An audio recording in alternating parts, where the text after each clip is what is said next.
Welcome back. It's day 4 of my autumn tree painting challenge, and today's tree is such a little cutie, and I feel like that might be a weird thing to say about a tree, but you'll get what I mean in the end. I started off pretty spontaneously. I didn't really sketch this out or do very much prior planning, which usually doesn't work out, but today I think it did. I have been liking this method of painting where I'm kind of like working through each area of the tree, and I like painting that way as opposed to laying down the entire shape at once and then going back in, just because when you put down the entire layer first, it's like all of your paint is already starting to dry, and then you have to work really fast. Whereas if you're painting each little area at a time, you can kind of work within that area and the paint's not drying, so everything's gonna, look really smooth and fresh. I really loved the way that this dried. It's always kind of a nice surprise when everything dries and you see that the blooms turned into some texture that works with the shape of the tree, and I feel like that's what happened with this one. I've also been liking this method of painting in my first layer and then going and adding my branches before adding my shadowing, just because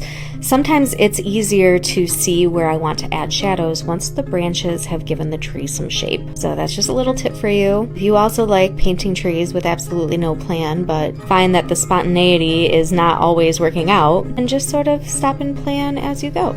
I mean, sure, yeah, you could sketch it out first, but then you wouldn't have the mystery of whether or not your painting's going to turn out, and what fun would that be?